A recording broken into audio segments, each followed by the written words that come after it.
Part 4, Staying on the Path. My name is Mark Taylor. I'm the Virtual Event Manager for Travel Tech, Native Connections TTA Center.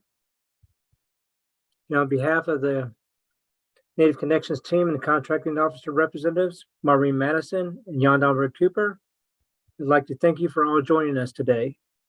In a few moments, we will start our presentation. And today's webinar is being recorded and will be available in the near future. Because we are recording, all phone lines will be muted to minimize outside noise. Please use the chat box for any questions or comments. And participating in the webinar, you can use your raise hand function if you'd like to ask a question, or you just comment in the chat box and we'll have somebody monitoring that information. Now, before we begin, we're going to open in a good way, and we'll have Adela King open for us. Good day. This morning I wanted to open in a good way by using one of my favorite books. It's called Meditation with Native American Elders, and it's from our white bison, Don Cohoyas. So I just flipped to January 17th, and I'm going to read the first part of this page. This is the Winter Meditations with Native American Elders, January 17th.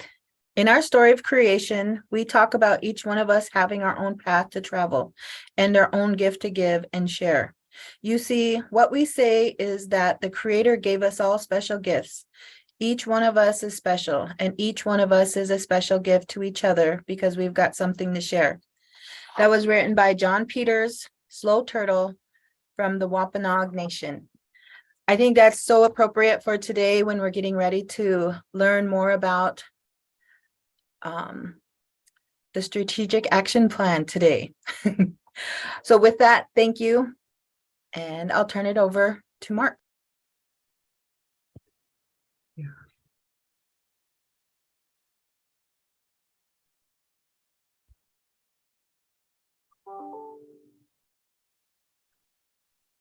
Thank you, Adela. I'm going to turn it over to Deborah for the introductions now. Thank you. All right, thank you, Mark. And Idella, thank you for that wonderful opening. That was really appropriate for today. My name is Deborah Radler. I am one of the lead grantee technical assistants here at Native Connections. I'm Grobont from North Central Montana, and I'll be one of your moderators for today. And so I'll turn it over to Sarah to introduce herself. Thank you, Deborah. Hi, everyone. This is Sarah Pearson with you today, Native Connections subject matter expert. I'm here to strengthen the work of the Native Connections program and support the grantee technical assistants. Valerie? Thank you, Sarah. My name is Valerie Pierre. I'm a grantee technical assistant. I'm Chipik from the Kashunamet tribe in Chivak, Alaska, and I'm based in Fairbanks. And moving forward with our learning objectives, today's learning objectives is a continuation of the Roadmap to Success webinar series, part 4, and we're continuing by covering what it means and what is involved in staying on the path. The Native Connections approach aligns the community's strength-based strategies to promote healing and building resilience in youth up to age 24. The gold section focuses on reducing suicidal behavior. The red section focuses on reducing substance use and misuse. The black section is where mental health is promoted. And finally, the blue represents disseminating best practices. And this graphic comes out of the Sustainability Toolkit. Yeah. And what is implementation? Implementation is strategies that are now being implemented. You're moving from tactical to reality, from tactical to action. Each goal and objective is a roadmap of an action plan that will direct your team, you and your team, on how to move your plans forward. The SAP is a living document, and you are doing something every day that will move your vision forward.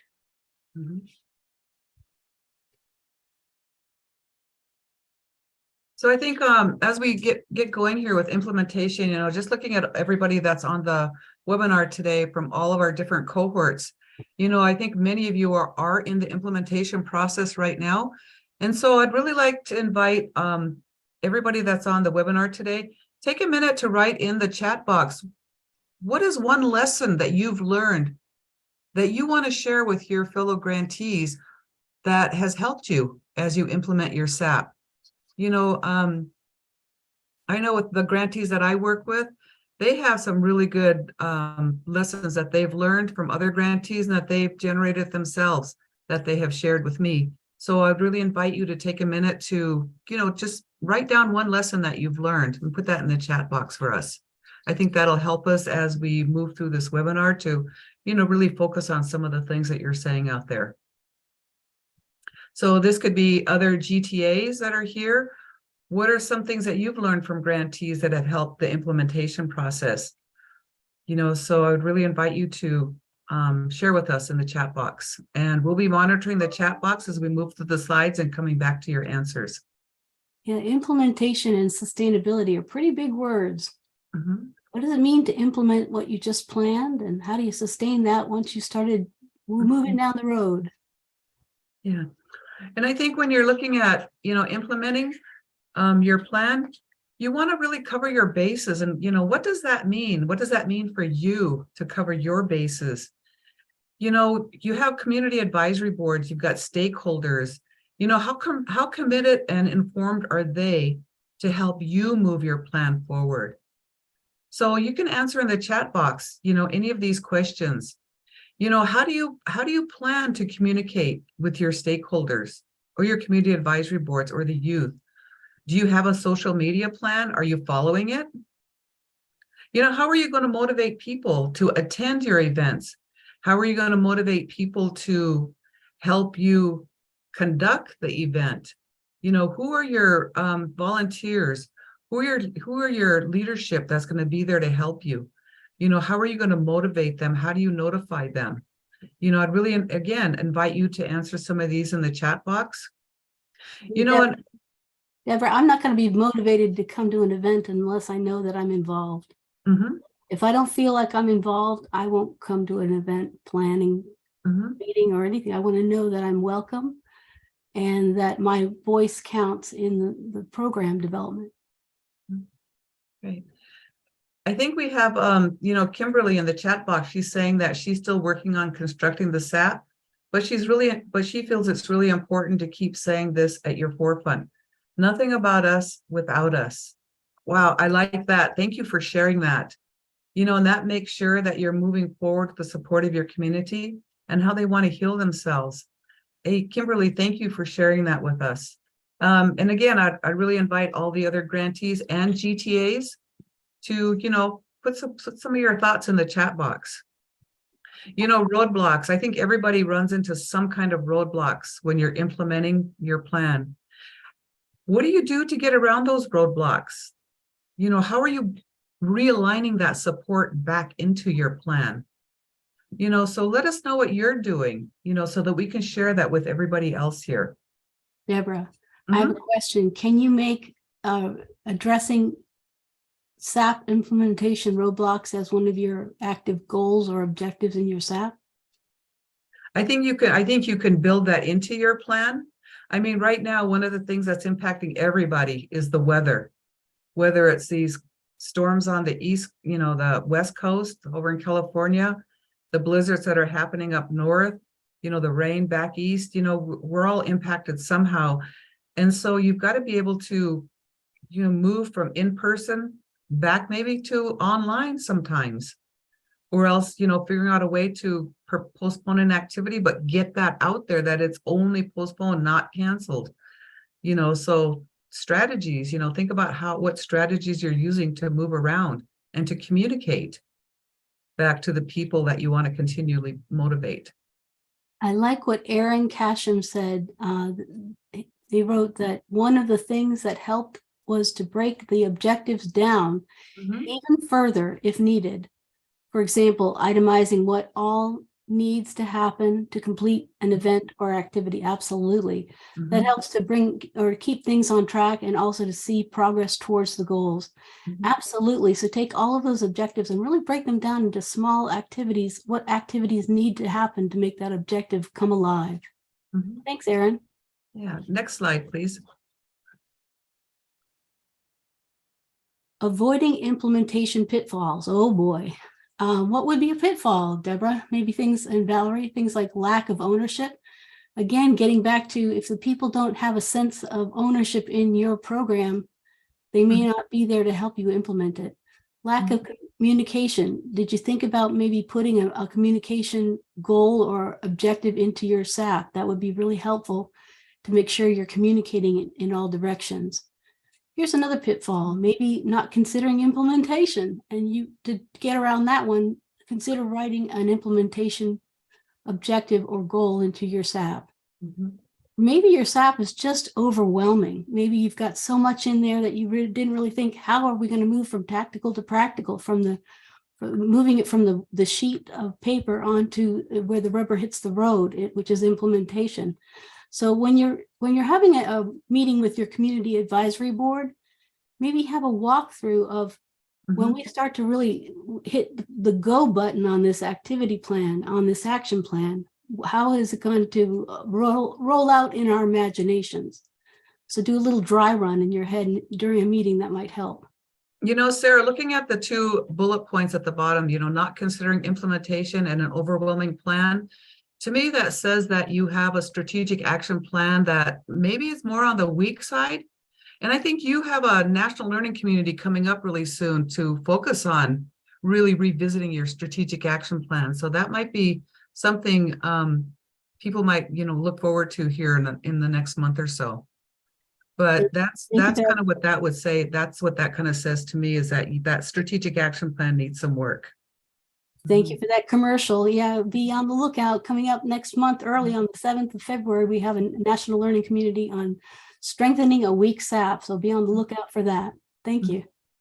You know, another thing about implementation pitfalls that I thought about was, you know, it's kind of what you're saying, you know, about, you know, lack of empowerment. I mean, lack of ownership, you know, lack of empowerment, you know, making sure that that there's strong motivation to prevent suicide among youth in your community. And I go back into your community readiness scores. You know, if there are 0, 1s, and 2s, you know, you're going to look at your communication style as trying to align it with your readiness score, so that maybe you need to go back to literally one-on-one communication where you're actually getting, don't send an email, don't send a text message, go out and talk to somebody in front of them and talk to them about what you're doing. That some grantees have done that very successfully. Let's see. And last but not least, if you're having questions about implementation, speak with your GTA, and they can pull one of us on board too. We'll all have a little meeting, a little side meeting, and go over your SAP to think about how we go from tactical to practical and from action plan to implementation. Open invitation, guys. Yeah. Next slide, please. So when you're looking at, you know, that last slide, we kind of looked at what are some of the roadblocks. Now what we're looking at, what are 5 key components that will support what you're doing, your implementation plan? You know, people are so important to implementing your plan. And this is not just your coworkers, it's your volunteer people, it's your community advisory board.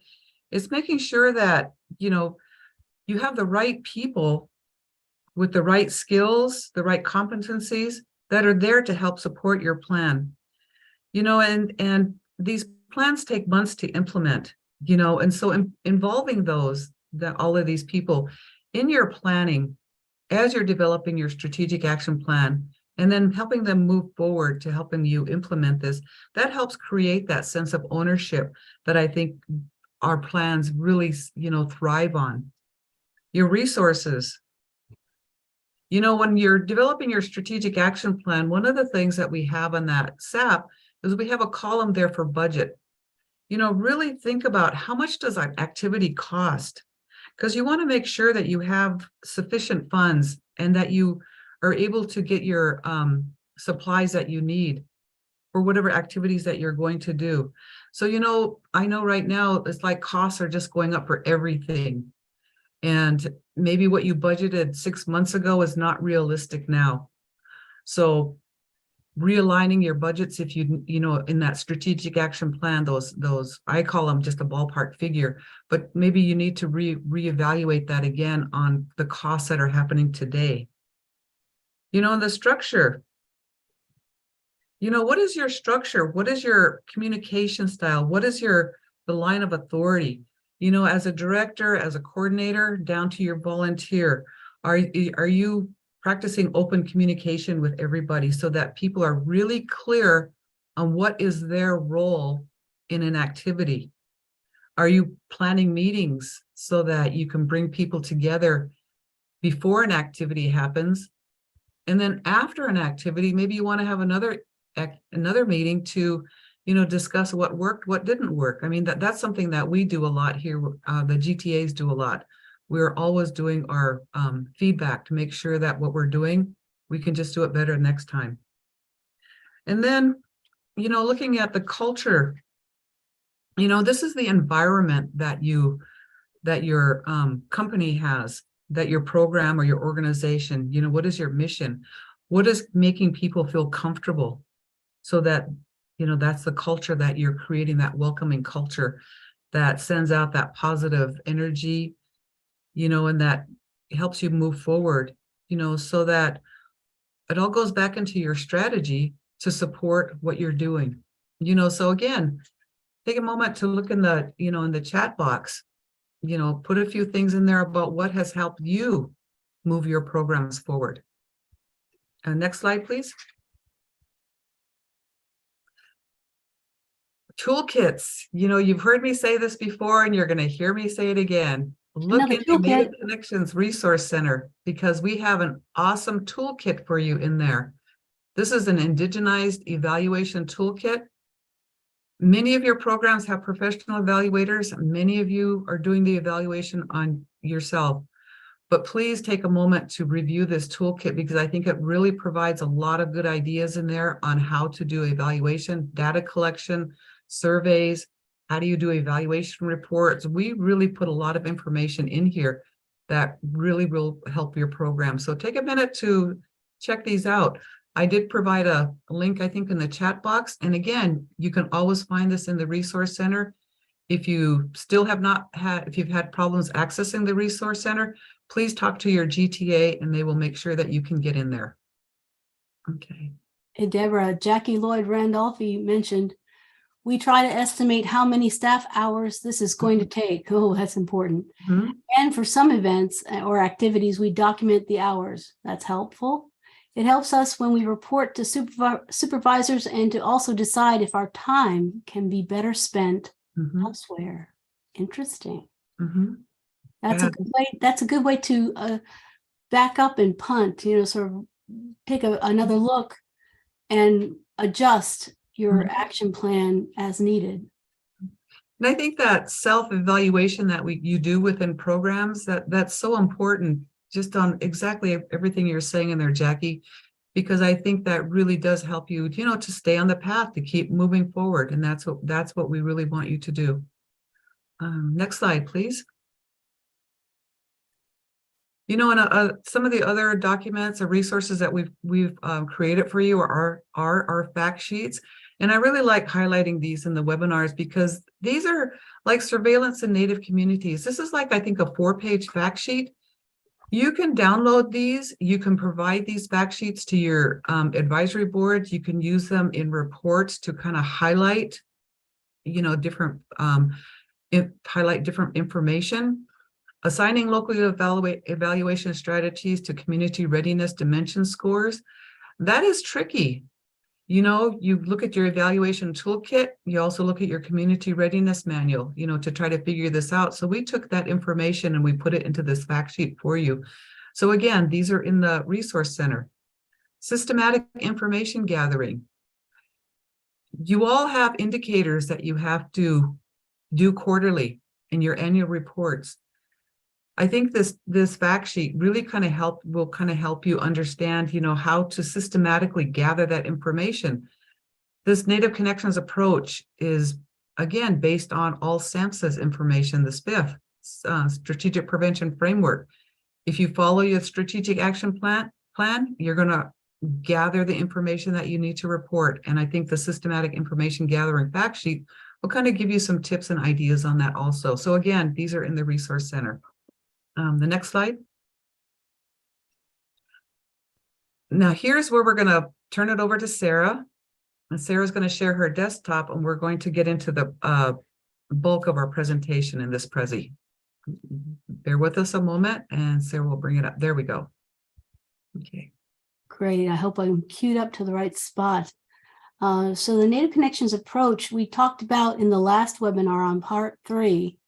We talked about the strategic action plan as your roadmap to success. In today's event, we're talking about implementing the SAP and staying on the path. Oh, sorry, guys. I did not do it the way I wanted it to. Okay, here we go. How to stay on the path. Well, just as Deborah mentioned, evaluation helps to keep us on the path towards change. And we all know that change, coming on the heels of the New Year's resolution, personally, change can be scary. Never mind for a whole group of folks. So we evaluate outcomes that we have in our strategic action plan to understand how the impact of our plan, its activities, and the objectives and goals that direct them come about.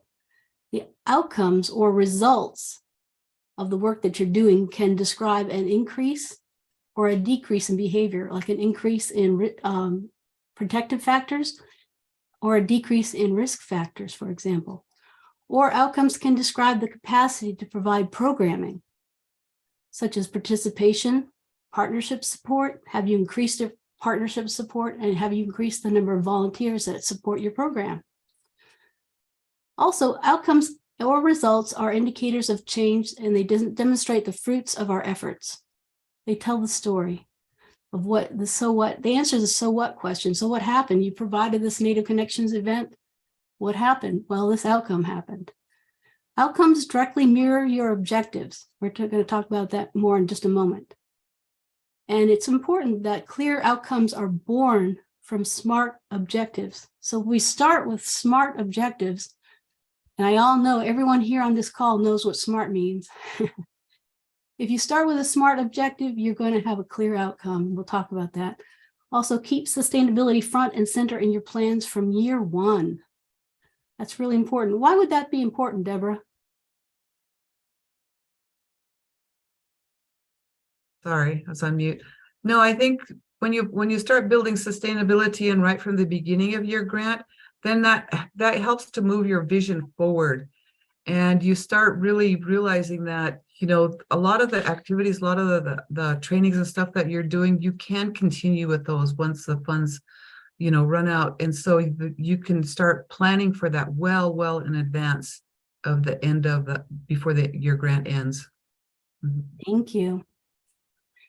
So a show of hands. Wow, I don't want to put anybody on the spot, but maybe we will. What does SMART mean? What does the S in SMART mean? I can't see the chat, but does anybody know what the S in SMART stands for? Okay, we got specific. I got a few people in there that said it's specific. Thank you. Excellent. How about M? Measurable. Yay, good. A?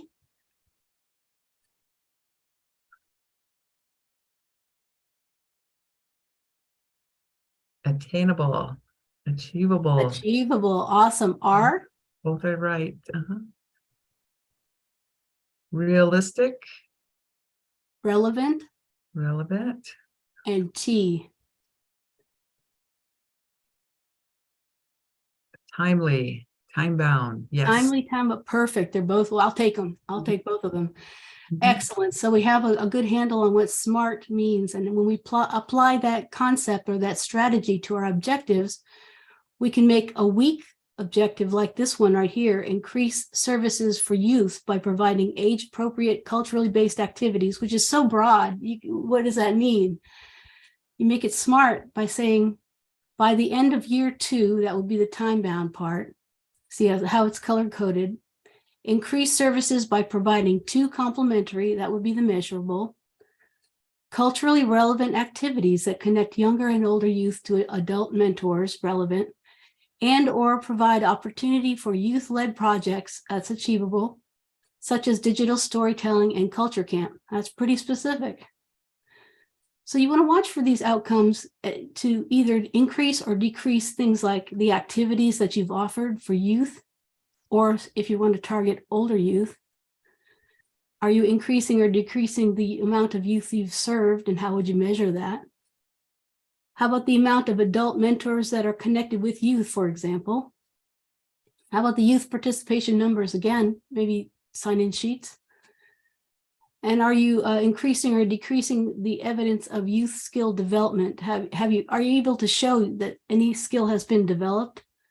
An increase or decrease, hopefully no decrease, in cultural knowledge, or leadership skills, team building, information that they've learned at camp.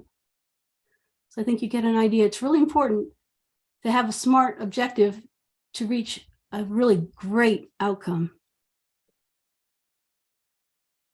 Outcomes mirror objectives. So when you plant that seed in the ground, you've got an objective that's growing, the roots. Here's an example. In winter, you sign a memorandum of understanding with the school, that's one partner, and the Boys and Girls Club to schedule a 6-week summertime class for up to 50 youth on, for example, digital storytelling. So they're going to learn production skills like shooting scenes and editing and adding audio. It's a pretty important skill, especially for youth who love video. An outcome of that, if that objective comes to pass and you've done a great job, the outcome could look something like this. Our program has established 2 formal partnerships, and at least 5 youth teams produced and collected a collection of digital stories to be shared with the community. And, oh, by the way, they were featured in SAMHSA's Digital Storytelling Festival. Great outcome. So outcomes mirror objectives, and a strong outcome begins with a SMART objective. The 2 O words. Evaluation, things to consider. So think about, when you're thinking about evaluation, think about what suicide prevention efforts are happening right now in your community, not just the ones you're doing, but maybe the ones you're partnering with. What do you want to measure? You don't have to measure everything. Just measure things that you think that you can really tell a good story about, things that will add to your action plan to show the good side of what you're doing. Are the objectives in your plan clearly measurable? And that gets back to SMART. If you've made your objectives SMART, that M in that SMART means measurable, so you'll be fine. How would you measure your objectives?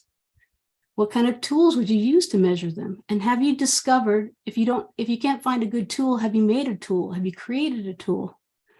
Or do you have a story on data collection that you could share here today? We'd love to hear about it. Deborah or Valerie, do you have any thoughts on that last bullet? No, we've had, I think a lot of our grantees, once they've looked at that evaluation toolkit, many of them have gone on and created their own surveys when they really started understanding how to use surveys. And there are other ones that have created their own data collection tools that they have shared with us. And I think on our resource center, there is a link in there that you can see some of the tools that the grantees have shared with us from other cohorts. Nice, thank you. Valerie, do you have anything to share? Oh, you're on mute, Valerie. Sorry about that.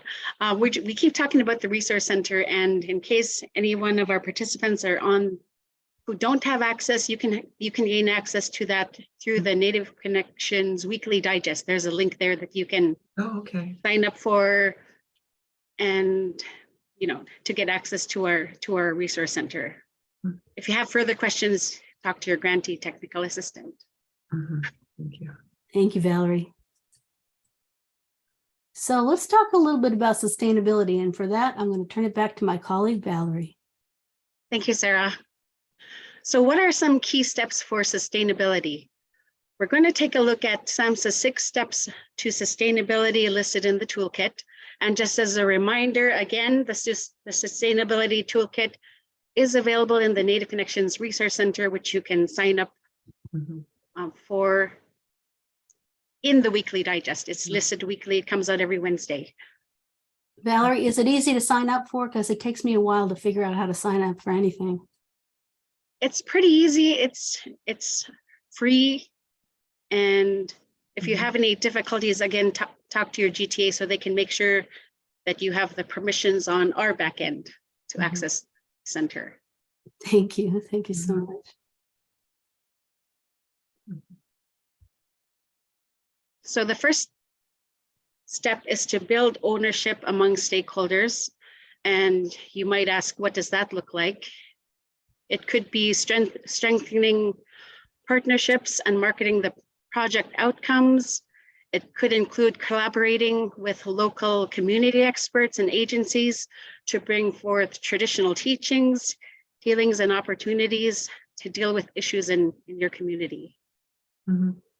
You know, Okay. Valerie, this is a 4-part series. This webinar, it's based on the Native Connections approach. And I think in our first webinar, we really focused on managing community partnerships and collaborative events. And again, we highlighted the community, the community systems analysis as a way to really, as a really good tool and template that can help you really understand your community partners, and who you collaborate with. And I think your community advisory boards, volunteers in your communities, there's so many people out there that want to help you with preventing youth suicide. That's one way that you can keep track of them and really pull them into your programs to help build ownership among your stakeholders. Just some reflections on what we've done so far. And it's And like, the I love that. with- It's like planting the seeds. These Mhm. 6 steps are like 6 seeds to sustainability. We're growing our garden. Sorry, Val. Oh, I was just going to add, the community systems analysis also reminds you of all the different resources within your community, and maybe some you haven't considered. Mhm. Yes, So it's a very valuable tool. yes. Next, sharing results to secure more funding. Well, that's important. Don't keep your work a secret. Keep good records on the data that you've created over the course of your program. Mhm. Talk about the results of your efforts so you'll be able to tell and write a compelling story Mhm. on the news, in a report that could be referenced later, or the next time you write or need to write a grant proposal. So keep good Mhm. records and don't keep your work a secret. On that one too, Sarah, one of the things too with sharing results, I think a lot of our grantees, I have a lot of the grantees I work with have Facebook pages. When they do activities, I see them posted on there, and they post pictures of the activities that's happening. And again, share the results. Evaluation tells the story of your program. You should be proud of the work that you're doing. Share those stories with people so that you can keep the funding coming and that you can keep your programs moving forward. Thank you.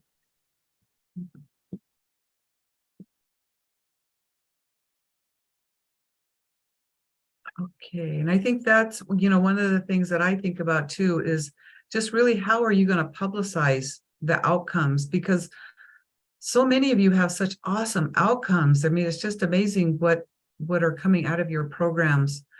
And I'm one person that really I'm always sharing with my other GTAs and other people, what my grantees are doing. But again, you have a national audience here through the resource, through Native Connections that you can share. But think about your communities and how you really want to get the information out there, about what you're doing, and tracking your outcomes. Sarah went over some ways to do that. And that's so important to track those. And I think, again, with SAMHSA and your indicators, those also help you do that. But again, put some information out there in plain language that everybody will understand so that they really know what you are doing. Because again, you're all doing some amazing work in these programs. Next slide. Become a Deborah? shameless promoter. Oh, Valerie? Oh, I just wanted to share something. When we were sharing information in Uh-huh. our Alaska villages, we got out a phone list and called every household on that list and invited them to a community meeting. And I can just tell you that that made the most impact for attendance and input. Just having that personal touch, taking that extra step to add that personal touch and invite. Mhm.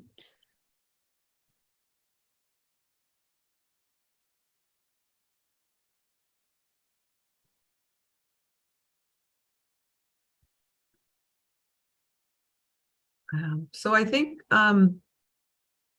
when you're looking at who are your program champions, I think with some of our tribal communities, I always hear about tribal council people. We need to get a council person. Those are important people.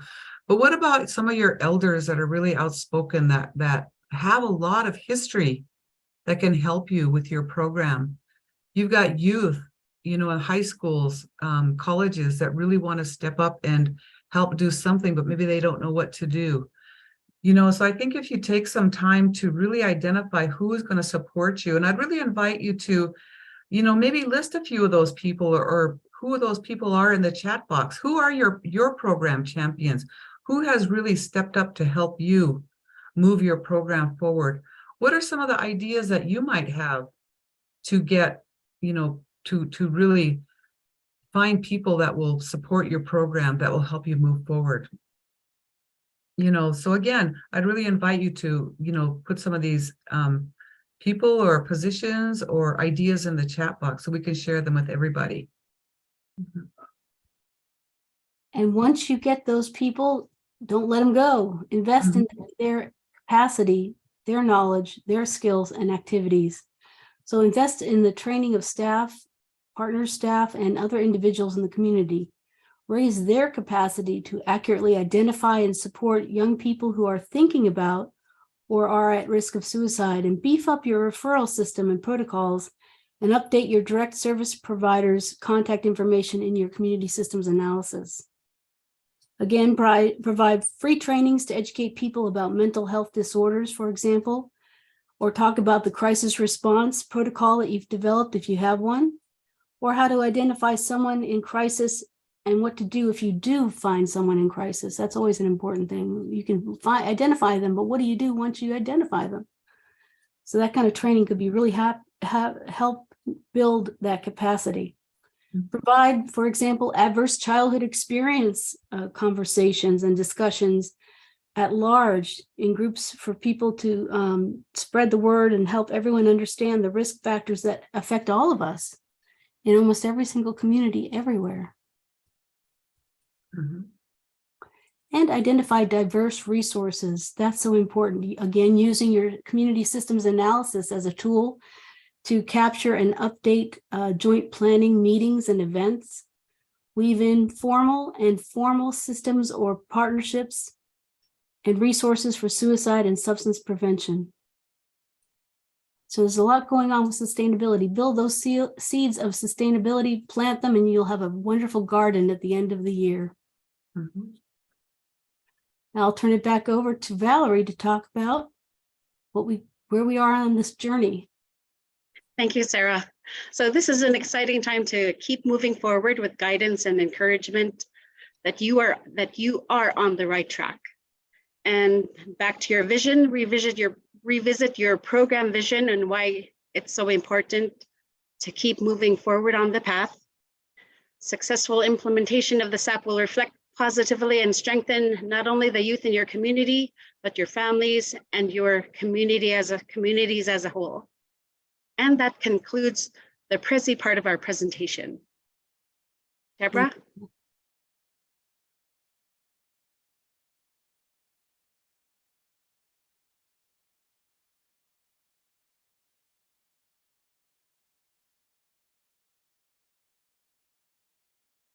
Sorry, didn't realize I'm mute.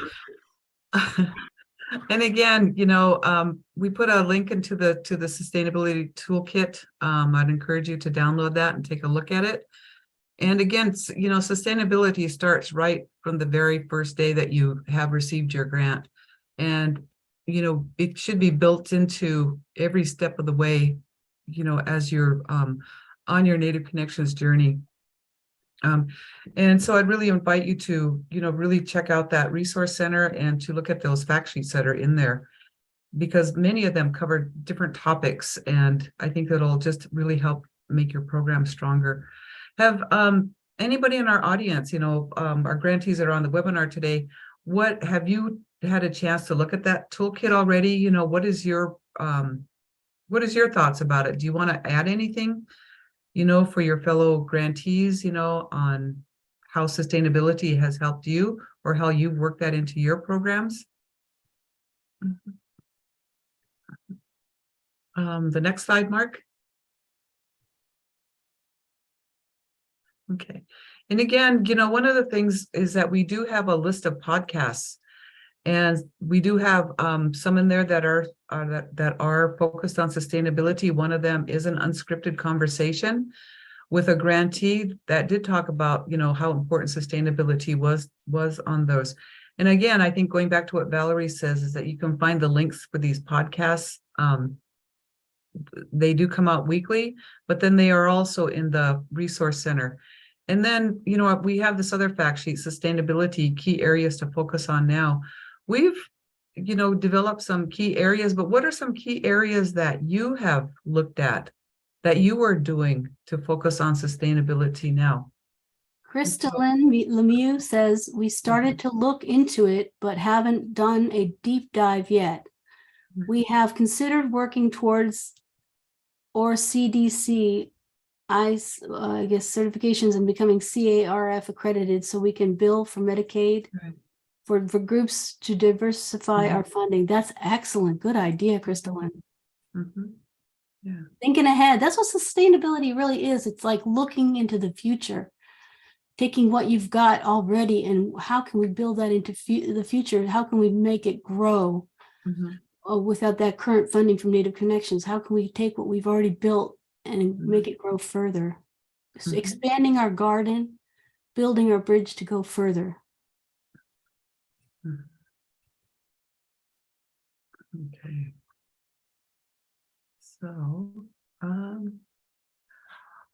well, let's see here.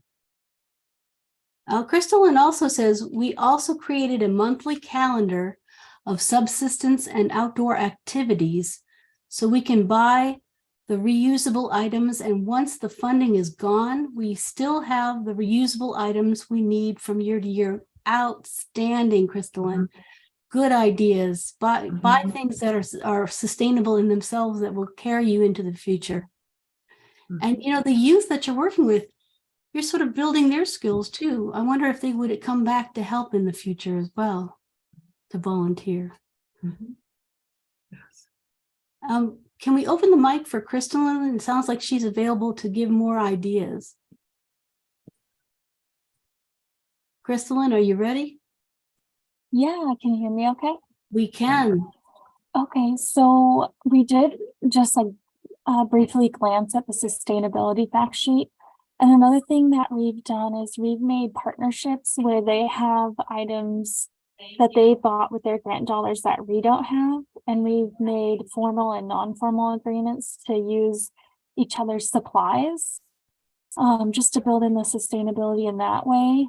Another thing that we're working on with our organization is, and this might take 5 years, but finding out how, as an organization, Cook Inlet Tribal Council can have gear lockers for the whole organization so that 2 different programs aren't buying ice fishing supplies and that we just use it as a whole organization, and finding out how we can share supplies too.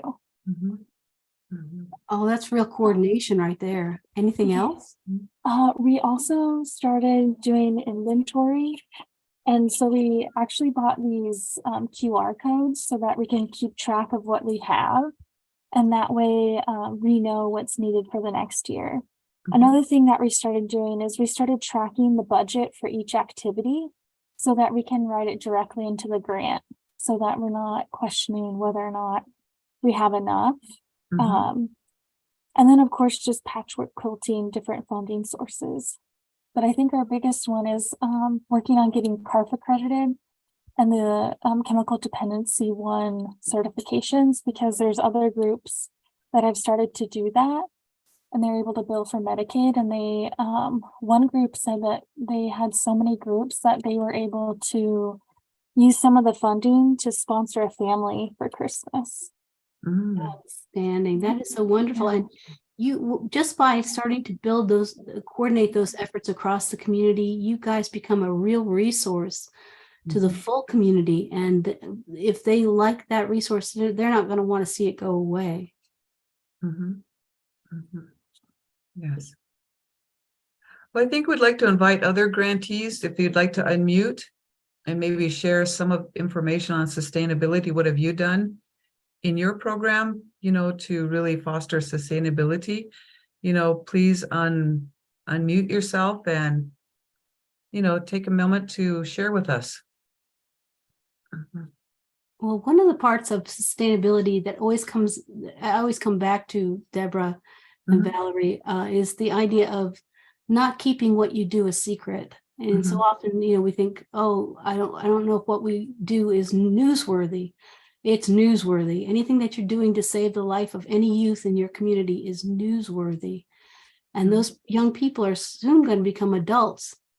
And if they come back to the community or they stay within the community, they're going to remember you. So you're building that sustainability when you really invest in youth. Mhm. Oh, Crystalline has another concept she wants to share. She said, we also made monthly checklists.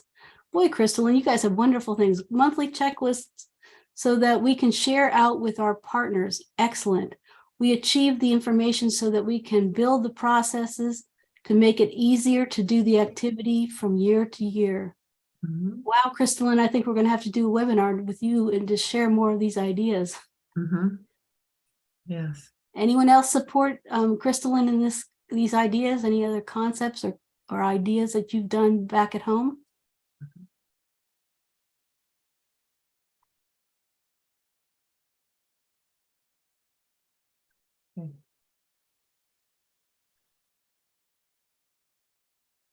Okay. Another input from Crystalline, this is great. That way anyone could take that checklist and go out to do XYZ without us. We invite our partners to join us so that they can go out and do things on their own if they would like. Otherwise, we invite our partners to join us. Of course, that's wonderful. Mhm. Mhm. So I think all these, all the things that, Crystalline is talking about in here are all doable, different parts of them are doable for all of our grantees, and I think this is a good way to, to really share how you're doing, how you're really focusing on sustainability. And she's talking about training people on, one example, ice fishing. We take photos of the steps and are going to make short videos. Oh, that's just wonderful. Mhm. See, I think the shifting from planning your strategic action plan to implementation to sustaining that work, it really does take some creativity. Carrie Dallas Mhm. apologizes for being late, but she says working on presentation for first CAC meeting. She wishes she was distracted with she was distracted with the presentation. She loves our webinars. Well, thank you, Carrie. We will take that. Yes. Mhm. And oh, go ahead. It's okay. I was just going to say, I think that it really speaks to the need for sustainability when you're working on your strategic action plan. A lot of the responses that we got back when we did our CRM was that people were really like disjointed from activities because they had a hard time like investing within a certain program to know that they weren't going to be there long term. And so to build that sustainability in has really been a primary part of my forefront when I start moving into that strategic action plan. So that when our grant runs out in 3 years, how do we continue to be able to offer programming to our community without those, without this grant specifically? And how can we help build up other programs that do have that and support that so that they can continue to offer programming that is available to the community, so that they're not just like, oh, that was really great, but it's only going to be here for 2 years, so why even bother? And so, like, to get people excited about volunteering, being a part of your board, that type of thing, I think that we really have to like look long term about that sustainability factor, because people want to be a part of something, and especially when they feel like they're involved or that it's a part of them. And so, like, just knowing that state sustainability, that you want to be able to offer that long term, and building that into your strategic action plan is very, very important. And I don't have any answers on that, but I think that it's important to make sure that people address that. So thank you. Carrie, I- what year are you sorry. doing? What year are you in your grant? Are you first, second, third year, fourth year? I'm in my 3rd year. My first year of the grant, I was not employed by our tribe yet. So I came in like in the middle of grant year 1. And so it's been kind of a catch-up game ever since. Thank you. Okay, Crystalline? I wanted to share on Kimberly's points. So one thing that our director shared and that I agree with is that in most Indigenous cultures, we have activities that we would traditionally do. And so one way to combat some of those issues, like we only have this funding for 2 or 3 years, was that we make our playbook. So in January, we go ice fishing every year, whether or not we have this grant, because we're applying for other grants, or we get all the supplies we need so that we'll have like the main things and we just have to buy, the bait. And then February, we do cross country skiing. And so every year we do these events. And then in March, we do native games. In April, we go birch bark gathering. In May, we go hooligan fishing. June, July, we go salmon fishing. Then we do berry picking in August and September. And so we do the same events every year so that families look forward to the event. But then that way we know exactly what we're doing every month. And once I make that checklist and I have all the steps and the videos, I do a dry run with my team so my whole team knows how to do it, or we work with the contractor. And then that way, what I do is I buy, with the Native Connections money, I buy all the reusable items, and then I might, if once Native Connections is gone, then I might use another grant dollars, or maybe we have to look for funders to help fund an event like huskbuck making. But I already bought all the sewing machines, so now all I have to do is buy the fabric. And so if you do it in that way, then it doesn't matter what grant you have. You already know what your activity is. You aren't having to rebuild and reinvent the wheel because you already have your checklist. You know exactly what needs to happen. And then we also have to put a lot of calendar reminders in, because we do other events, like we do a safe talk every month, we do an assist every month, we do a cultural or outdoor activity every month. And so there's no question about it. It's just changing the funding source. I think that in that way, then our partners know what's to come and they might actually partner with us. And so sometimes what we've run into is some groups, they just don't have the capacity, like the people to do it, but they have the funding. And so they'll actually cover the cost of the supplies as long as we have a person there. So that's another alternative. But it sounds like just coming up with what your monthly activity is going to be, and then going from there, because it will make it a lot easier for you. And it sounds like you're being very reliable, and you're making a mark on the community by being reliable. I like that. And so people see you as something that's not going away and something that they can invest in, because you're communicating. You're programming with the people. That's excellent. Hey, Carrie, I see your hand is up. Go ahead and take yourself off on mute. There you go. Thank you. I had a really unexpected turn of events after 7 years of working in 2 different grant programs.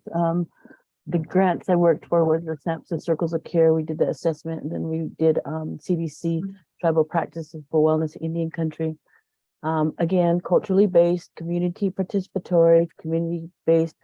It was really interesting how towards the end of that last 7th year, I started having companies because they need tax breaks, corporations and stuff contacting me because they heard of the community work that we were doing and offered to provide us some substance, some cash money.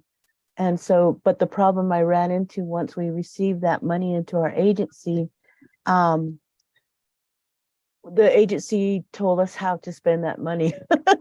Ah, It would have been just, like good startup money, and the ability to carry over until another grant would have covered us. But there are companies who have that need to, for tax write-offs to share with companies. And I just wanted to share that much. Thank you.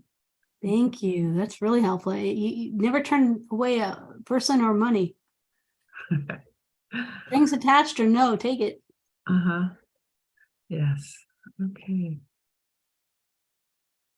Let's see. Can we go to the next slide, Mark? There we go. Yeah. And then, what's, again, I think I should have pulled the slide up a little bit earlier. Yeah, we've been talking about this. This is what we're talking about. What are you doing to build sustainability in your program? And do you have a sustainability plan? How about Deborah? How about what are you not doing to build Yes. sustainability? I think Crystalline and Kimberly, Dallas, I think the people that have shared here today have really given us some really good information on sustainability and just how there's so many areas to this. I think we couldn't possibly cover them all on this one webinar. But again, going back to your sustainability plan, that should start the day you get your grant. And if you have your GTA to discuss this with too, if you need to, and I would really encourage you to do that, to discuss sustainability with your GTA. Next question, Mark. Next slide, Mark. Sorry. Okay. There you go.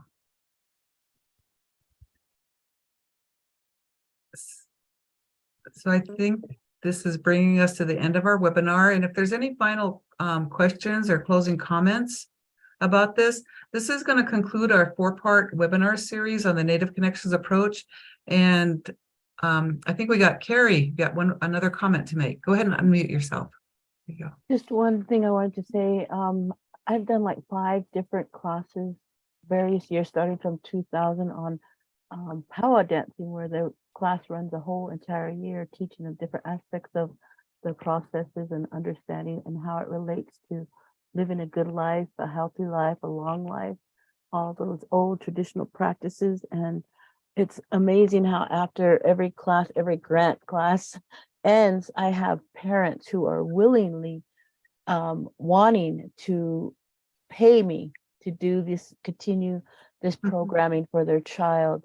So, there's that other sustainability of parents wanting these programs to continue. And if you make it low cost and then the community gathers to do fundraising, there's that, I've often thought of going that way, but I need my matching, matching retirement plan. Oh, yeah.